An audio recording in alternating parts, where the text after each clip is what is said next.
नमस्कार दोस्तों, आप सभी को दीपावली की हार्दिक शुभकामनाएं। अभी 5 नवंबर को अमेरिका में राष्ट्रपति के चुनाव होने जा रहे हैं। क्या आप जानते हैं कि अमेरिका में राष्ट्रपति का चुनाव कैसे होता है? अगर आप ये कह रहे हैं कुछ नहीं, बस जनता वोट दे रही है, तो दो कैंडिडेट हैं, जिसको ज्यादा वोट मिलेगा वो राष्ट्रपति चुन लिया जाएगा, तो ऐसा नहीं है। दरअसल अमेरिका में राष्ट्रपति का चुनाव बहुत ही जटिल प्रक्रिया है और अगर आप ये वीडियो अंत तक देख लेते हैं तो आप अमेरिका की राजनीतिक ढांचा और राष्ट्रपति का चुनाव अच्छी तरह से समझ भी जाएंगे और दूसरों को भी समझा पाएंगे। तो चलिए शुरू करते हैं।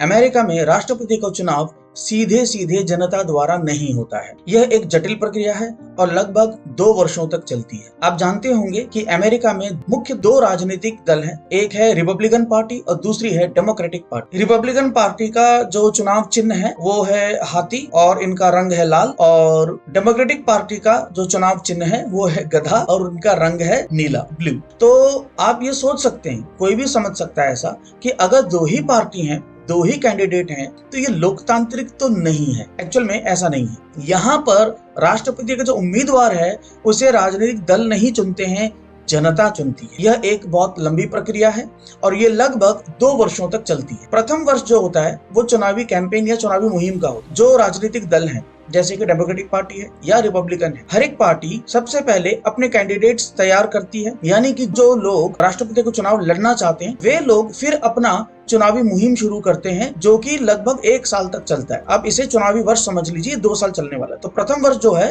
वो पूरा चुनावी मुहिम का है। वो लोगों के पास जाते हैं, उनको रिझाने की कोशिश करते हैं। तो अगर ऐसा देखा जाए, चुनाव इलेक्शन जो शुरू हो रहे हैं वो 1 ही साल चलते हैं। तब इसमें मैंने 2 साल इसलिए कहा क्योंकि 1 साल जो है पूरा चुनावी मुहिम में निकल गया। अब पहला साल जो है वो शुरू होता है चुनाव का एक्चुअली, जहां पर लोग जो है चुनाव वोट डालते हैं। लेकिन ये वोटिंग हमारे देश के जैसा नहीं है। इस वोटिंग को समझने से पहले थोड़ा सा शॉर्टकट में जल्दी से हम ये समझ लेते हैं कि अमेरिका की राजनीतिक ढांचा है वो कैसा है। जैसे हमारे यहाँ संसद है, वहां पर भी है, लेकिन वे इसे संसद नहीं बोलते, पार्लियामेंट नहीं बोलते, वे इसे बुलाते हैं यूएस कांग्रेस। यूएस कांग्रेस में 2 सदन है, जैसे हमारे यहाँ पर है। जैसे हमारे यहाँ लोकसभा है, वहां पर है हाउस ऑफ रिप्रेजेंटेटिव, और जैसे हमारे यहाँ राज्यसभा है वैसे वहां पर है सेनेट। अमेरिका में कुल 50 राज्य हैं और हर एक राज्य से 2-2 चुने जाते हैं सेनेट के लिए। तो हर एक राज्य से 2, यानी कि कुल 100 होते हैं सेनेट के मेंबर। ये राज्यसभा वाला हो गया जैसे हमारे यहाँ। और हाउस ऑफ रिप्रेजेंटेटिव्स होते हैं 438। ये फिक्स है, ये चेंज नहीं होता है। लेकिन प्रत्येक राज्य से कितने होंगे ये तय होता है वहां की जनसंख्या पर। हर 10 साल में अमेरिका में जनगणना होती है, यूएस सेंसस, और वहां से ये तय होता है कि किस राज्य से कितने हाउस ऑफ रिप्रेजेंटेटिव्स हैं, यानी कितने मेंबर्स होंगे। सेनेट फिक्स है, हर राज्य से 2, लेकिन हाउस ऑफ रिप्रेजेंटेटिव्स फिक्स नहीं है। यह हर 10 साल बदल जाता है वहां की जनसंख्या को देखते हुए। अब ये संसद की प्रणाली आप समझ गए हैं। यहाँ पर भी वैसे ही जैसे हमारे यहाँ होता है, कोई भी कानून या बिल आएगा तो दोनों सदनों में पास होगा, फिर राष्ट्रपति के पास जाएगा और वहां अप्रूवल के बाद वो बिल कानून बन जाता है। तो राष्ट्रपति को यहाँ पर एक्चुअल में बहुत ज्यादा पावर है हमारे देश की तुलना में। दूसरे, यहाँ पर प्रधानमंत्री का पद होता ही नहीं है। अमेरिका में केवल राष्ट्रपति तथा उपराष्ट्रपति का पद है। अब इनका चुनाव कैसे होता है, तो चलिए हम इसको समझते हैं। सबसे पहले जैसे कि हमने कहा, चुनावी वर्ष में चुनावी कैंपेन हो जाने के बाद अब बारी आती है वोटिंग की। वोटिंग के लिए हर एक राज्य अपने यहाँ चुनाव करवाता है। अब राज्य भी करवाते हैं, राजनीतिक दल भी कराते हैं। तो यहाँ पे 2 प्रकार की वोटिंग होती है। एक को बोलते हैं प्राइमरीज और दूसरे को बोलते हैं कैकसस। ये चुनाव चुनावी वर्ष के फरवरी महीने में शुरू हो जाता है। अब हमको ये समझना है कि प्राइमरीज और कैकसस क्या है। ये एक्चुअल में केवल कुछ नहीं, 2 प्रक्रियाएं हैं जो अमेरिका में आज चलती है।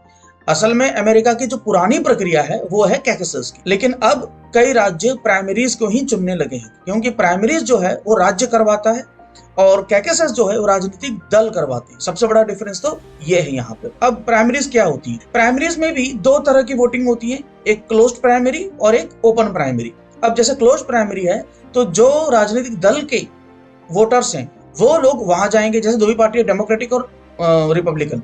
तो डेमोक्रेटिक का मान लीजिए चुनावी कैंपेन है, वहां खेमा होगा उनका, वहां लोग जाएंगे और वोटिंग करेंगे जितने भी कैंडिडेट खड़े हैं राष्ट्रपति के उम्मीदवार बनने के लिए। तो इनमें से जिसको ज्यादा वोट मिलेंगे वो कैंडिडेट चुना जाएगा ओपन प्राइमरी में क्या होता है कि यहाँ कोई भी आता है जिसने ये बताया नहीं है कि वो किस दल के साथ है, लेकिन वो भी वोटिंग में हिस्सा ले सकता है। अब कुछ राज्य कैकेसस भी करवाते हैं, तो कैकेसस क्या है वो समझ लेते हैं।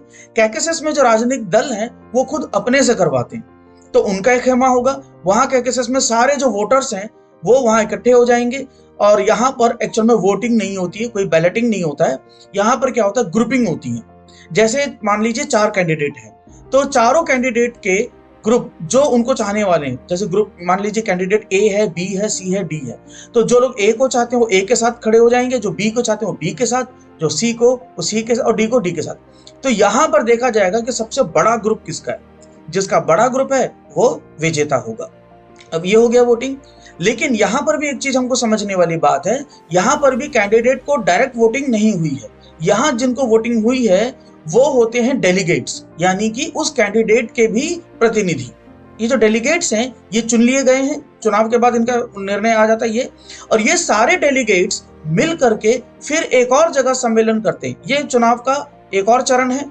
फरवरी में वोटिंग हो गई, अब जो है जुलाई से अगस्त महीने में होगा नेशनल पार्टी कन्वेंशन। अब ये क्या होता है, यहाँ पर जितने डेलीगेट्स चुने गए थे इनका एक कन्वेंशन होगा, सम्मेलन होगा, और ये लोग मिल करके फिर वोटिंग करेंगे और तय करेंगे अब फाइनल कैंडिडेट कौन है। और यहाँ पर आधिकारिक रूप से घोषणा हो जाएगी कि इनकी पार्टी की तरफ से राष्ट्रपति तथा उपराष्ट्रपति का उम्मीदवार कौन है। जैसे कि इस वर्ष 2024 में ये घोषणा हो चुकी है। रिपब्लिकन पार्टी से है डोनाल्ड ट्रंप और डेमोक्रेटिक पार्टी से है कमला हैरिस। अब ये राष्ट्रपति का चुनाव का कैंपेन है। पहले एक वर्ष तो कैंडिडेट के लिए कैंपेन चला था, लेकिन अब ये राष्ट्रपति के चुनाव के लिए कैंपेनिंग होती है। ये कैंपेन अब अगस्त से नवंबर महीने तक चलेगा उस वर्ष के। यहाँ पर जो राष्ट्रपति के उम्मीदवार हैं वो ज्यादा से ज्यादा लोगों को आकर्षित करना चाहते हैं अपनी तरफ, और ये उम्मीदवार उस जगह पर ज्यादा ध्यान देते हैं जहां पर की बराबरी का मामला हो या बराबरी का टक्कर हो जिन राज्यों में, और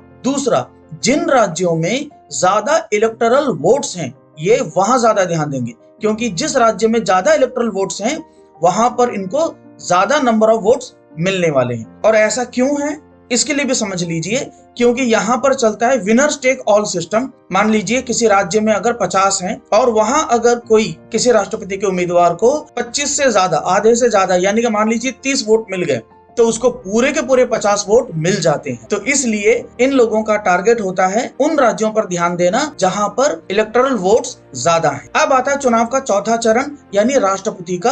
अब आम चुनाव से पहले भी आपको समझना पड़ेगा, मैंने अभी कहा था इलेक्टोरल वोट्स के बारे में। तो इलेक्टोरल वोट्स क्या है? इलेक्टोरल वोट्स में इलेक्टर्स चुने जाते हैं, यानी कि यहाँ पर भी राष्ट्रपति को जनता सीधे सीधे वोट नहीं करती है, इलेक्टर्स को चुनती है। ये उतने ही इलेक्टर्स होते हैं जितने इलेक्टोरल वोट्स हैं। यानी कि आप जैसे मानचित्र में देख सकते हैं यहाँ पर कि हर एक राज्य में अलग अलग ये निर्धारित है कि कहां पर कितने इलेक्टोरल वोट्स होंगे।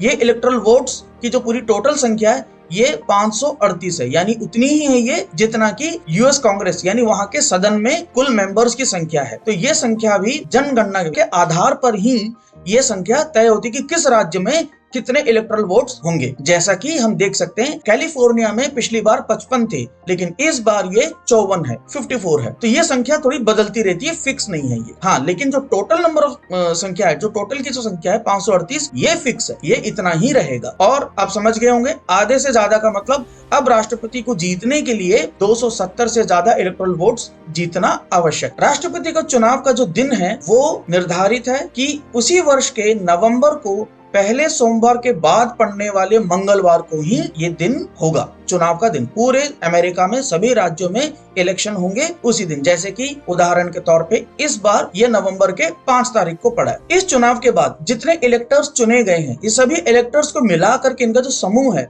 इसको इलेक्टोरल कॉलेज कहते हैं। अब इलेक्टोरल कॉलेज जो होता है ये तय करेगा कि अगला राष्ट्रपति कौन होगा। मतलब अभी चुनाव खत्म नहीं हुआ है, ये लोग मिलकर फिर वोटिंग करेंगे।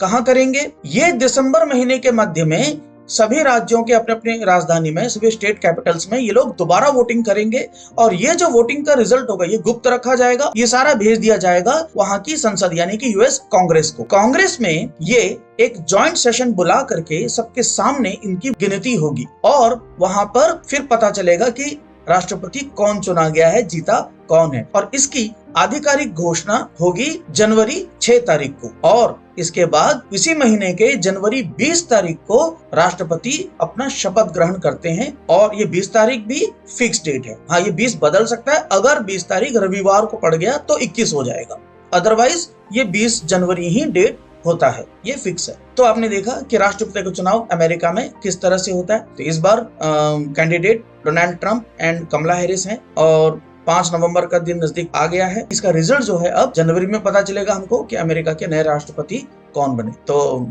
आप किसे चाहते हैं कि कौन राष्ट्रपति बने, कमेंट सेक्शन में जरूर बताइएगा। वीडियो अच्छा लगा हो तो लाइक करें, शेयर करें और सब्सक्राइब जरूर कर लीजिएगा। तब तक अगले वीडियो में मिलते हैं। धन्यवाद।